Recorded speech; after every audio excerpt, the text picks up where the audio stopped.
Assalamualaikum warahmatullahi wabarakatuh. Alhamdulillahirabbil alamin wassalatu wassalamu ala sayidina Muhammadin asyrafil anbiya'i wal mursalin wa ala alihi washabihi ajma'in. Alhamdulillah, pada malam ini kita berkesempatan untuk bersama-sama bersiaran langsung dalam sesi book review Dream Team. Dan pada malam ini insya-Allah kita akan bersama dengan Ustazah Syahira Sulong. Ustazah sihat? Apa khabar Ustazah? Alhamdulillah. Alhamdulillah Awak sihat. Alhamdulillah sihat. Ustazah kat mana tu? Dekat rumah je lah, rumah sewa. Rumah sewa. Okey. Ustazah dah makan malam ni? Dah makan dah? Alhamdulillah. Hari ni awal makan. Alhamdulillah. Okey, insya-Allah malam ni Ustazah akan berkongsi dengan kita semua book review, resensi buku dengan tajuk Celupan Jarum Kecil di Lautan Ilmu Al-Quran. Alhamdulillah saya pun dah beli dah buku dia. Ni bukunya. Saya dah baca sikit-sikit dah, alhamdulillah. Dan buku ni ditulis oleh Tuan Guru Haji Abdul Hadi Awang. Jadi rasanya Ustazah malam ni Ustazah akan ceritakan tentang buku ni, apa yang specialnya dan apa yang Ustazah seronok bila membaca, perasaan Ustazah bila membaca buku ni. Dan mungkin buku ni dia sedikit sebanyak boleh membantu kita introduction kepada ilmu-ilmu Al-Quran. Jadi segala hormat ni saya dipersilakanlah kepada Ustazah. Mungkin Ustazah boleh ceritakanlah mengenai buku ni, siapa penerbit dia, penulis dia kita dah tahu tadi, saya sebutkan. Mungkin berapa halaman buku, apa lagi, kat mana boleh diperolehi, segalanya lah yang berkaitan dengan teknikal buku. Silakan. Assalamualaikum warahmatullahi wabarakatuh. Waalaikumsalam. Bismillahirrahmanirrahim. Alhamdulillahirabbil alamin. Ala ni'matil Islam wal iman wal afiyah. Allahumma salli ala sayyidina Muhammad wa ala alihi wa sahbihi wa sallam. Allahumma shrah lana sudurana wa hassin akhlaqana wa yassir lana umurana. Allahumma rzuqna fahma wa ilma wal hikmata wa aqla bi rahmatika ya arhamar rahimin. Allahumma ansuril Islam wal muslimin wal mujahidin في سوريا في غزة في أردن في ماليزيا وفي كل مكان وفي كل زمان وفي الأرض الإسلام. اللهم ارفع عنا البلاء اللهم ارفع عنا البلاء اللهم ارفع عنا البلاء. نستغفر الله العظيم نستغفر الله العظيم نستغفر الله العظيم. Okey, Alhamdulillah bertemu kita pada malam ini untuk review buku iaitu Celupan Jarum Kecil di Lautan Ilmu Al-Quran. Buku ini saya rasa sangat fleksibel lah untuk dimiliki sebab dia tak berat dan juga tak ringan, tapi tak berat. Jadi muka suratnya hanya 240 lebih dan harganya pula dalam, saya tak ingat bila saya beli time promo lah masa awal-awal terbit dulu kan. Mungkin harganya kurang 25 macam tu, tapi harga asalnya RM30. Dan boleh didapati di Pustaka Permata Ummah. Saya rasa stoknya masih ada walaupun saya pernah dengar dulu katanya dah cetak beberapa kali. Tapi insyaAllah bila saya Google 2 hari lepas masih ada lah yang menjual. So boleh dapatkan bagi yang belum. Secara ringkasnya buku ni pasal kita tahulah pasal Al-Quran, macam mana penulis bawa tentang Al-Quran itu fungsinya bagaimana. Yang pertama, digarapkan Al-Quran ini sebagai mukjizat ilmu. Yang kedua, Al-Quran ini sebagai pembina tamadun manusia. Yang ketiga, Al-Quran ini juga sebagai panduan lengkap kepada cara hidup manusia. Jadi benda itu digarapkan oleh penulis dalam 240 halaman ini secara saya rasa mudah difahami. Jadi tak ada rasa macam terlalu berat ataupun tak boleh difahami. InsyaAllah Iqra' bismi rabbik, maksudnya baca dengan nama Tuhan, insyaAllah boleh difahami. Wallahu a'lam. Okay. Terima kasih Ustazah atas introduction yang sangat baik. Okay, kita teruskan dengan mungkin Ustazah boleh ceritakanlah serba sedikit macam mana, kenapa Ustazah pilih buku ni? Oh. Dan adakah ada peristiwa tertentu ke ataupun sebab-sebab membeli buku tu? Kalau tanya sebab musabak beli tu, dia rasa time tu semangat tinggi je lah tengok orang promo dan katanya baru keluar kan. Musabak lah kenapa sampai boleh beli antara pembelian terawal lah kot pada waktu tu.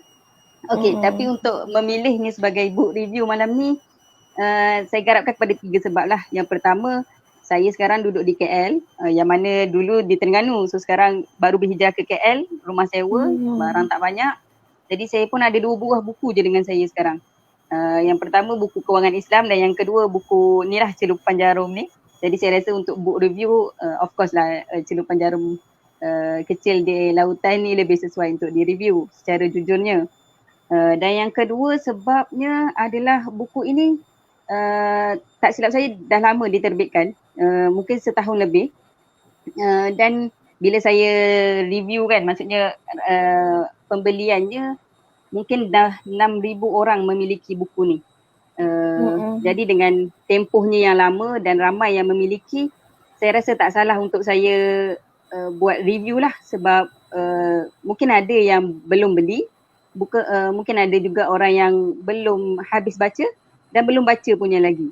So tak salah lah kita benda-benda hot macam ni, benda-benda yang dimiliki ramai ni, kalau kita kongsi lagi manfaatnya lagi sampai lah. Jadi kita buat review untuk orang kata apa, kalau siapa yang dah khatam pun kita akan flashback balik macam tu. Dan sebab yang ketiga adalah untuk pengetahuan Ustazah Atikah dan semua, saya adalah orang yang boleh dikategorikan sebagai seorang yang fast track.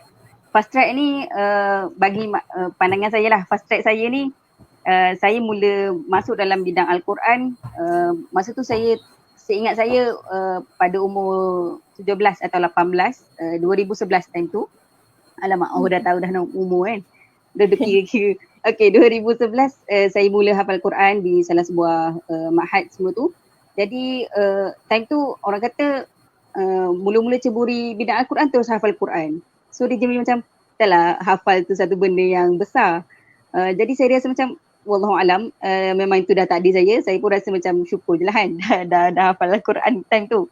Lepas tu bila pergi ke Yarmouk, Jordan, ramai orang salah sangka bahawa saya ni adalah salah seorang pelajar Islamik lah, macam usul fiqh, usuluddin, qiraat dan sebagainya. Tapi sebenarnya saya masa tu saya adalah student ekonomi.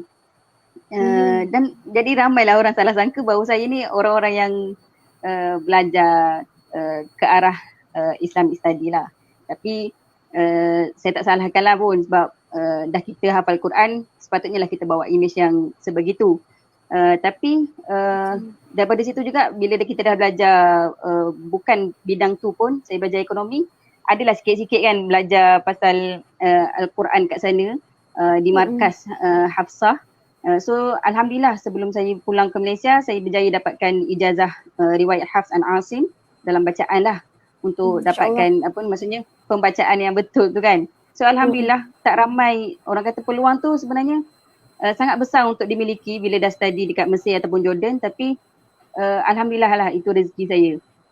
Lepas tu bila balik Malaysia pula masuk Dream Team, kawan-kawan pun macam, oh macam mana boleh masuk ni kan. So bagi saya, wallahualam, saya sangat saya takjub sendirilah dengan takdir saya ni kan. Tapi saya boleh kategorikan saya sebagai fast track. Fast track ni maksudnya saya masuk tanpa ada plan, tanpa ada basic yang kukuh. Jadi bila saya miliki buku ni, saya rasa benda tu bawa saya ke basic balik. Sebab perjalanan saya dah jauh dah ni. Dah masuk bahagian tadabbur kan. Kadang-kadang ni, jadi saya rasa macam buku ni bawa saya balik kepada basic, faham betul-betul tentang Al-Quran. Sebab kita tahulah kan, basic kalau tak kukuh, goyang lah. Jadi itulah menyebabkan saya rasa macam buku ni tak salah pun dan sangat sesuai untuk dikongsi kepada semua. Wallahualam. Terima kasih Ustazah, Masya Allah. Pengalaman sangat berharga. Jadi Ustazah mungkin boleh share lah tu apa intipati ataupun konten yang Ustazah rasa berkesan daripada buku tu, mengesani hati Ustazah. Seperti mana Ustazah cakap tadi tu, dia back to basic kan. Kita memang betul kita, bila kita berdiri di hadapan manusia, kita perlu ingat siapa diri kita kan, baru kita boleh maksudnya remind diri sendirilah. So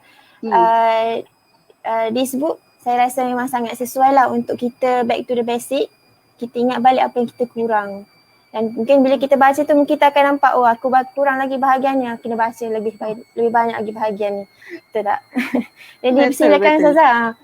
Mungkin ada isu besar juga yang penulis tekankan kat situ. Boleh kongsikan kepada kita semua pada malam ini.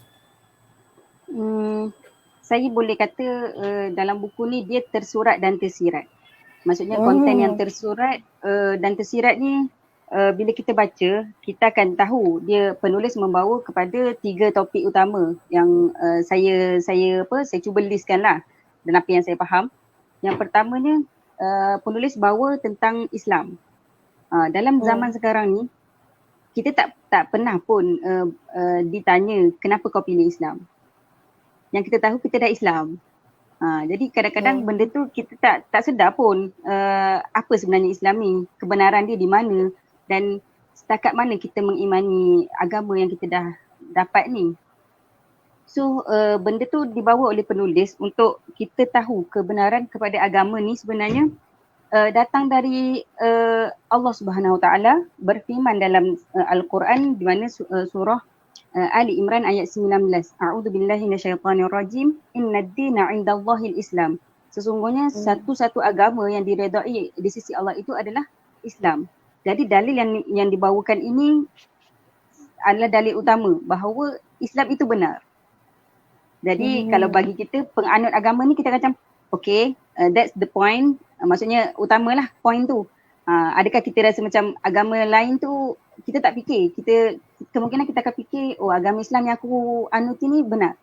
Okay, apa lagi yang menyokong kepada kebenaran agama ini? Jadi penulis membawa kepada mengaitkan agama Islam ini kepada semua para nabi.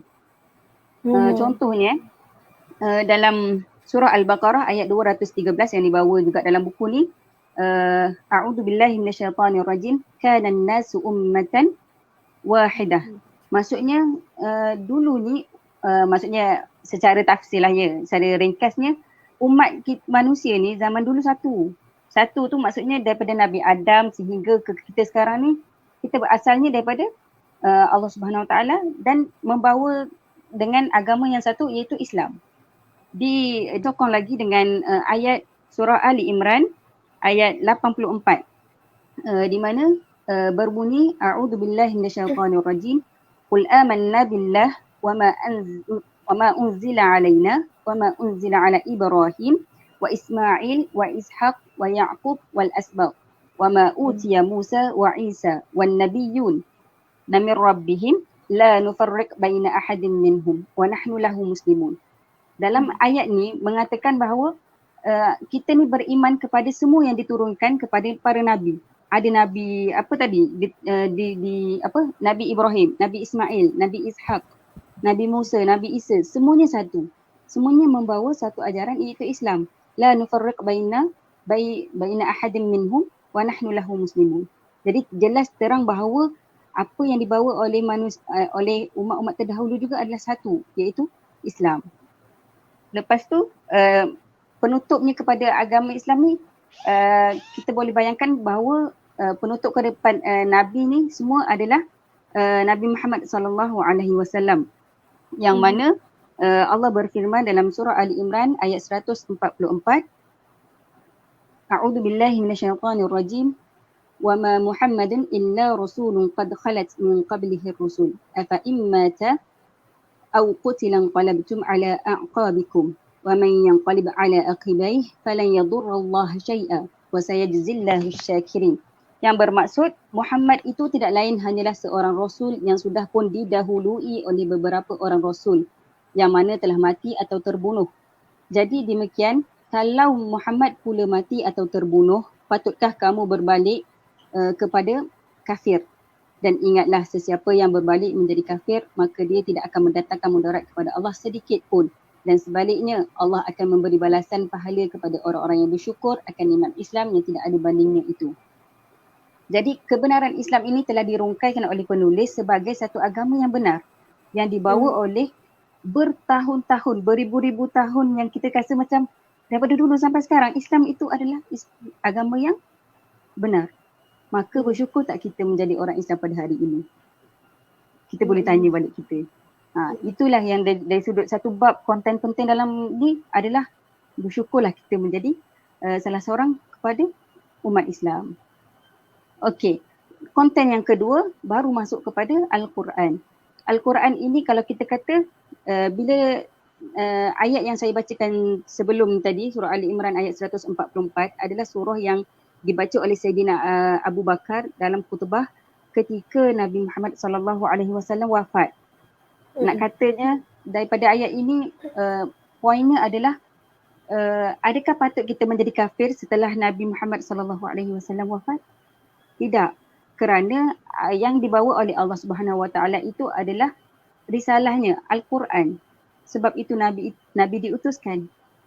Maksudnya Nabi itu adalah penyampai kepada Al-Quran. Maka bila Nabi meninggal, wafat, yang akan kekal tinggalan pentingnya adalah Al-Quran. Jadi Al-Quran itulah yang menjadi panduan kepada manusia sekarang untuk memakmurkan bumi. Cuba bayangkan kalau Al-Quran tak ada, kita pernah bayangkan tak? Saya membayangkan Al-Quran kosong saja telah jadi gerun. Sebab kita hafal Quran kan. So kita jadi macam Quran kosong pun kita takut. Hilang satu ayat pun kita takut. Apatah lagi kalau Al-Quran tiada. Al-Quran tiada maksudnya tak adalah panduan kita.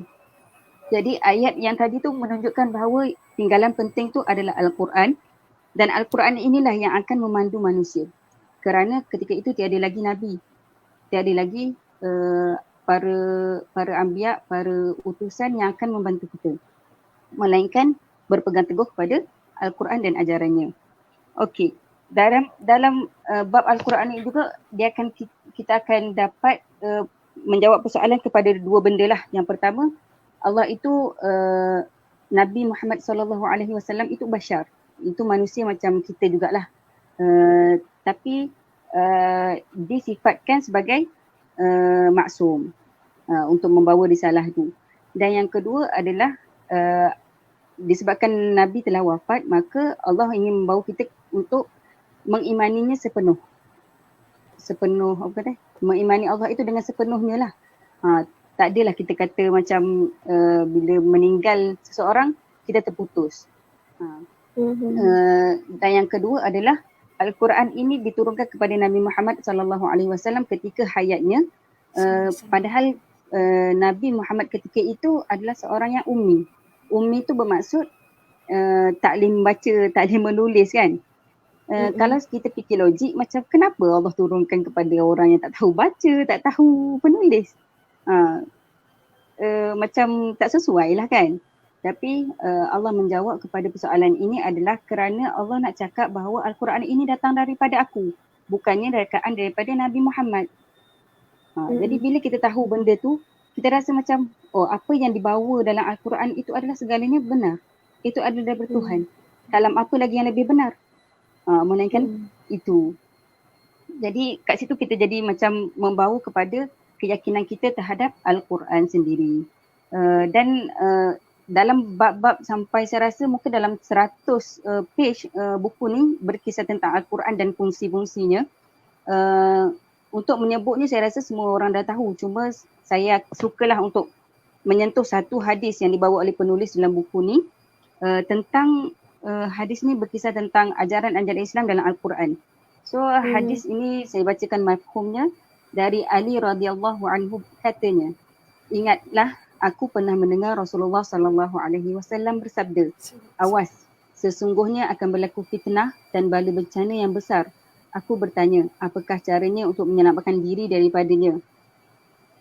Sabdanya, berpegang teguh dengan kitab Allah, iaitu Al-Quran yang menjadi penyelesaiannya. Di dalamnya cerita umat terdahulu untuk menjadi iktibar.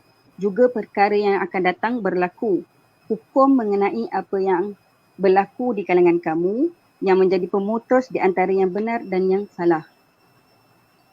Al-Quran juga bukannya olok-olok. Siapa yang rasa berkuasa berlaku sombong meninggalkannya dibinasakan oleh Allah Subhanahu Wa Taala. Sesiapa yang mencari petunjuk lain daripada Al-Quran disesatkan. Dialah iaitu tali Allah yang kukuh. Al-Quran adalah tali Allah yang sangat kukuh, pengajaran paling bijaksana, jalan yang betul.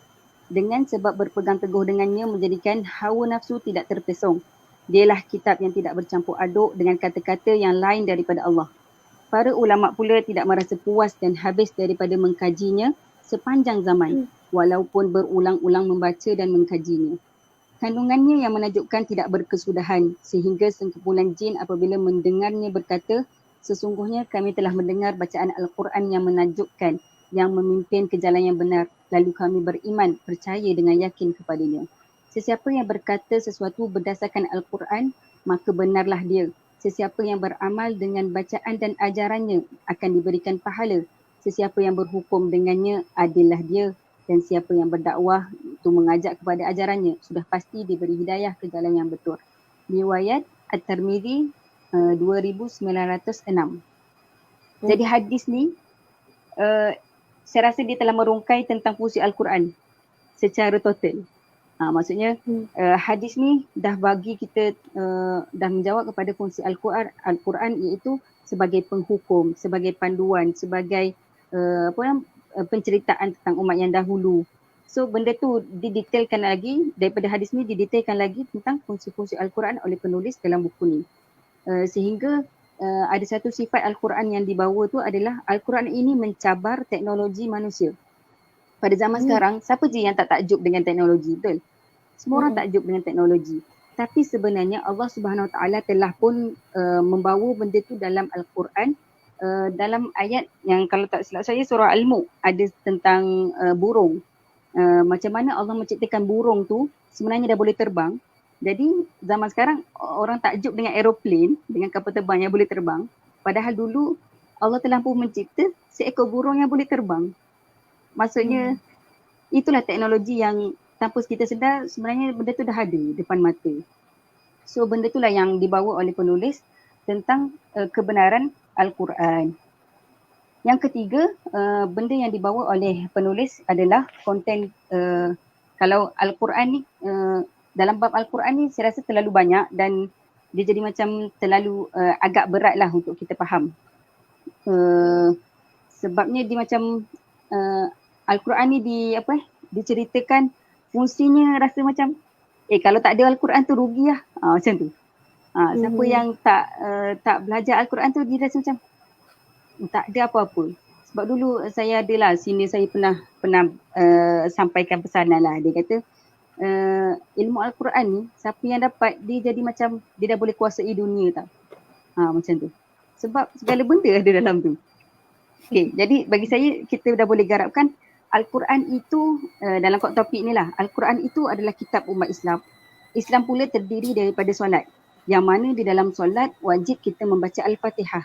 Al-Fatihah pula adalah surah pembuka kepada Al-Quran. Dalam Al-Fatihah itu terdapat asas ilmu-ilmu Islam. Dan asas ilmu-ilmu Islam itu didorong oleh hidayah Allah yang mana menjadi inti kepada surah Al-Fatihah iaitu ihdinas siratal mustaqim.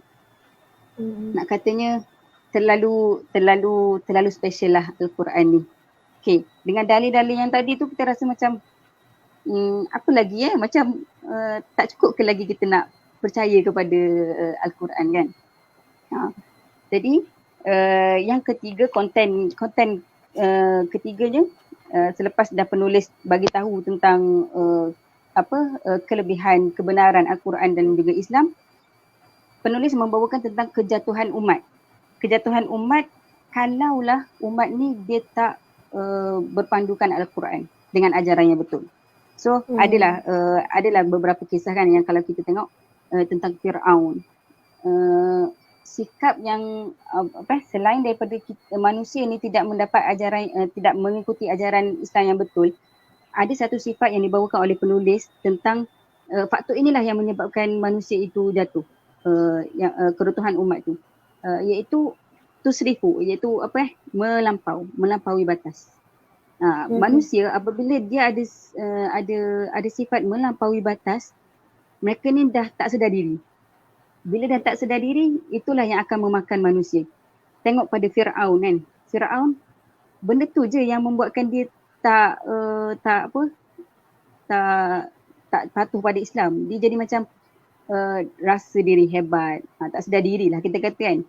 So benda tu melampaui batas. Itulah yang membuatkan kebinasaan sesuatu umat.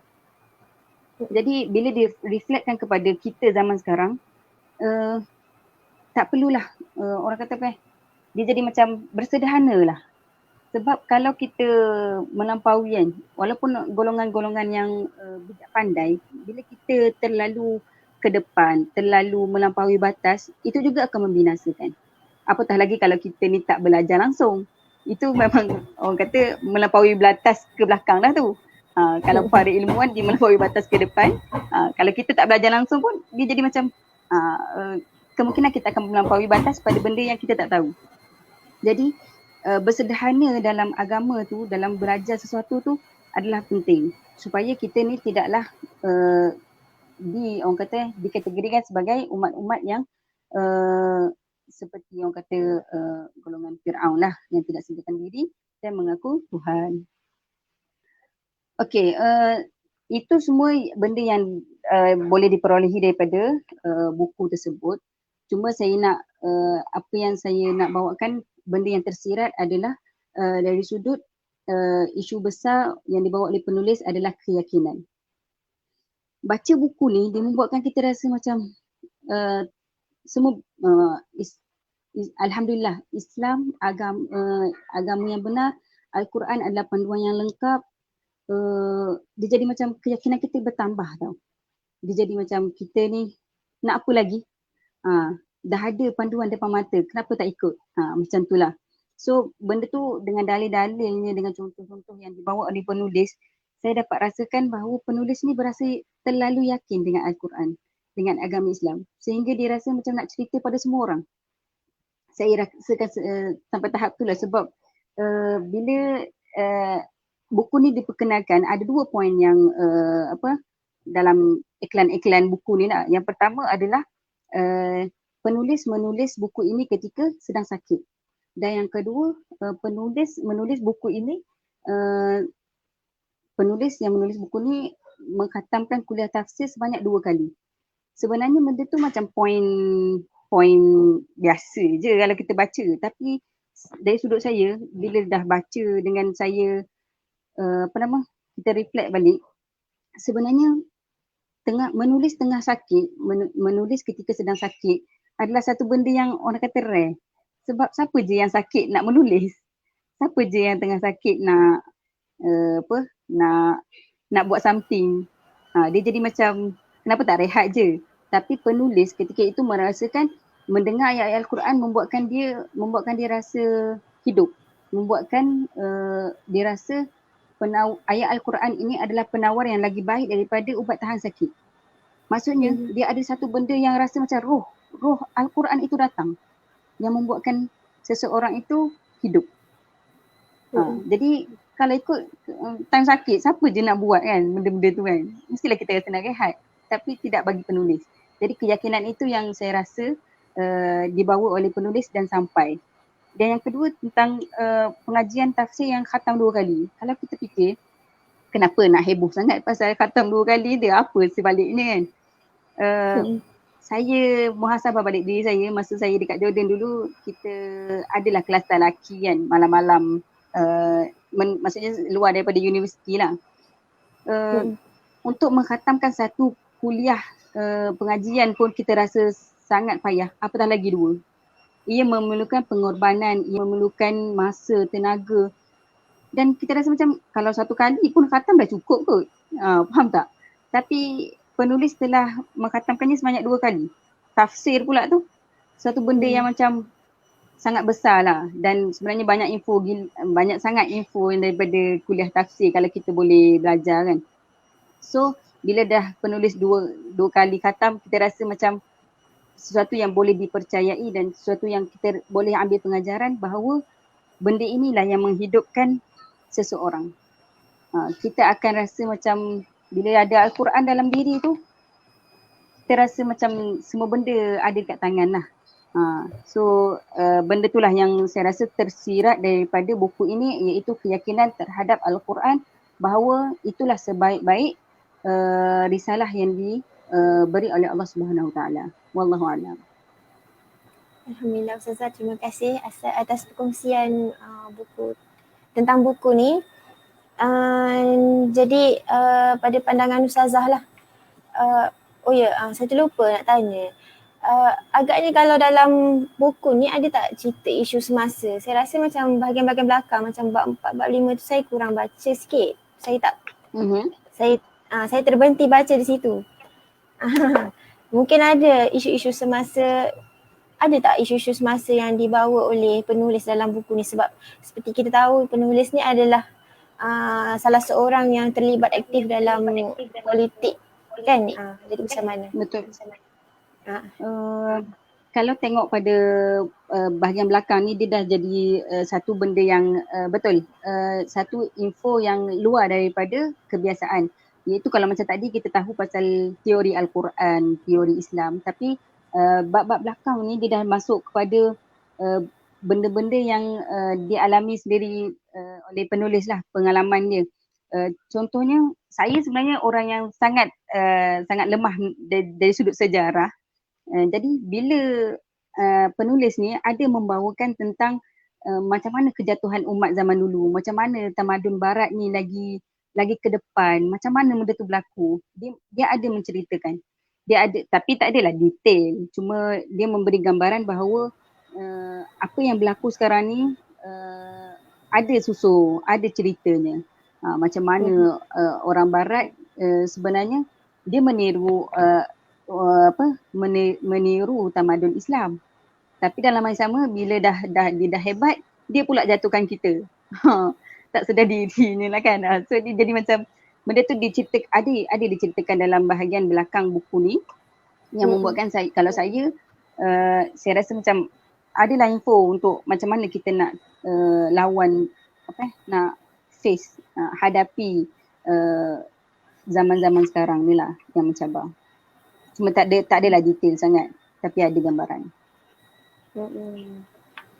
Okay, Ustazah rasa macam mana kalau Ustazah, saya rasa saya dengar suara saya semula. Saya okey je. Tak, saya dengar suara saya semula. Saya rasa Ustazah kena mute kot. Okey. Okey. Boleh? Okey, alhamdulillah tak ada dengung dah. Okey, Ustazah, terima kasih atas perkongsian tadi. Mungkin Ustazah boleh beri sedikit komentar sebelum kita akhiri review kita ni. Mungkin beri komentar lah bagaimana buku ni, adakah dia sesuai untuk masyarakat awam, yang macam mana, adakah kena buku ni kalau nak baca adakah kena ada background agama dulu ke ataupun asas agama dulu ke ataupun macam mana? Mungkin Ustazah boleh berikan sepatah dua kata tentang buku ni sebelum kita tutup lah sebagai conclusion. Okay, secara peribadinya saya rasakan buku ini sangatlah basic seperti saya cakap tadi. Sangat sesuai kepada dua golongan. Maksudnya dari sudut saya melihatnya kepada dua persepsi lah. Yang pertama buat orang awam, sangat sesuai. Maksudnya sangat difahami walaupun tak ada basic. Sebab penulis ini membawa benda-benda yang terlalu umum dan basic untuk diketahui oleh semua orang. Contohnya tentang cabang ilmu Al-Quran pun diterangkan. Contohnya dalam Al-Quran ini dipecahkan kepada ilmu apa? Maksudnya ilmu tajwid, ilmu tafsir, asbabun nuzul. So berlaku juga penerangan tentang ilmu-ilmu ni. Ilmu-ilmu ni yang kita rasa macam, kalau dulu saya sebagai bukan orang yang dalam ilmu usuluddin dan sebagainya kan, saya rasa macam kok mana dia punya cabang ni. Saya pernah terfikir pasal benda tu. Maksudnya daripada datang daripada mana semua benda ni. So adalah penulis menerangkan tentang okey ini daripada Al-Quran ini cabangnya macam ni, terbitnya ilmu ini dan itu. Jadi saya rasa macam saya dah balik kepada figure yang jelas tentang Al-Quran itu sendiri. Lepas tu bila kita sebagai orang awam, kita tengok pada tajuk ni kan, celupan jarum kecil di lautan ilmu Al-Quran. Sebenarnya ada maksud yang tersirat iaitu jarum kecil. Jarum ni terlalu kecil untuk dilihat. Kalau ada, tak disedari. Kalau hilang, tak dicari. Maksudnya tak bermaknanya benda tu. Lepas tu dinisbahkan pula di dalam lautan. Maksudnya lautan tu luas. Kalau jatuh jarum ni, kita tak perasan pun. So dia adalah satu ilmu yang sangat, penulis membawakan bahawa buku ni adalah satu benda yang terlalu sebenarnya kecil. Nak katanya tak ada apa-apa pun. Buku ni ringan je, macam tu lah nak katanya, tak ada apa-apa pun. Cuma dari sudut saya kita kena faham bahawa sebagai orang awam dalam banyak-banyak ilmu yang ada dalam Al-Quran ni takkanlah satu pun kita tak nak terokai. Ia sebenarnya menjadi motivasi kepada kita bahawa dalam banyak-banyak ilmu Al-Quran ni ambillah satu, pelajarilah satu. Jadilah hebat pada dalam satu bidang pun tak apalah. Sebab satu je tapi ia cukup membuatkan hidup kita rasa dekat dengan Al-Quran dan rasa Al-Quran ni hebat, yang membuatkan kita hidup. Lepas tu untuk tadi untuk orang awam, untuk ilmuwan, dia ada satu motivasi dan juga satu teguran sebenarnya. Bila kita kata Al-Quran ni adalah satu celupan jarum kecil di lautan, maksudnya bila dibandingkan dengan ilmu Allah, lagi banyak, maksudnya ilmu Al-Quran yang kita kaji sebelum ni, kajian-kajian yang ada, kita rasa besar. Kajian ilmu yang didapati sekarang ni sangatlah besar. Tapi kita tak boleh katakan kita dah cukup berilmu. Jadi buku ini memberi kesedaran kepada para ilmuwan bahawa apa yang kita dapat itu hanyalah sikit sahaja berbanding dengan ilmu sebenar Allah Subhanahu Wa Taala. Maka setiap kali kita menjumpai sesuatu ilmu dan juga kajian, hasil kajian, haruslah kita akhiri kita punya kajian tu dengan wallahu alam. Sebab wallahu alam ni maksudnya apa pun yang kita dapat, apa pun yang kita jumpa dalam sesuatu kajian tu, sebenarnya Allah lagi tahu. Dan benda tu tersembunyi dalam ilmu Allah Subhanahu Wa Taala yang terlalu luas.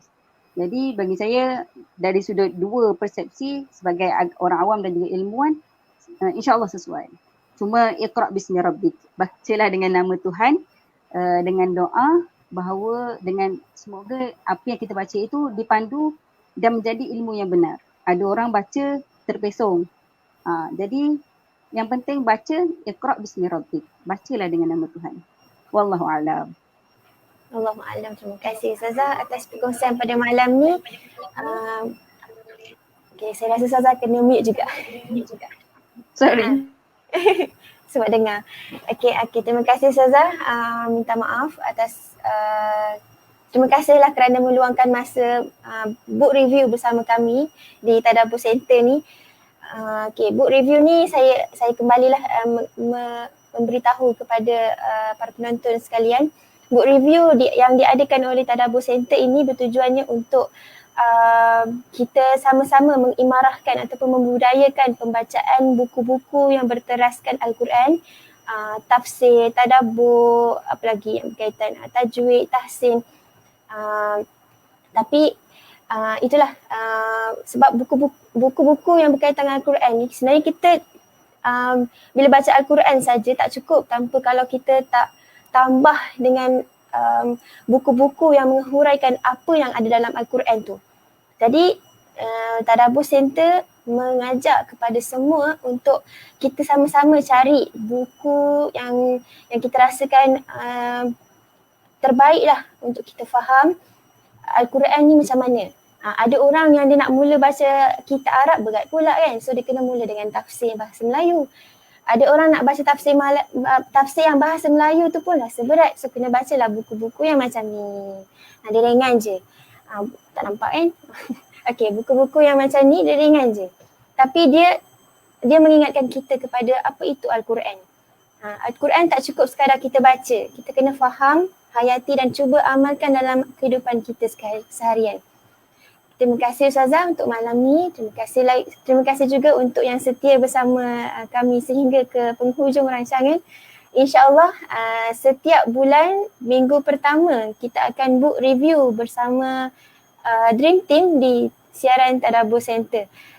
Itu sahaja daripada kami. Assalamualaikum warahmatullahi wabarakatuh.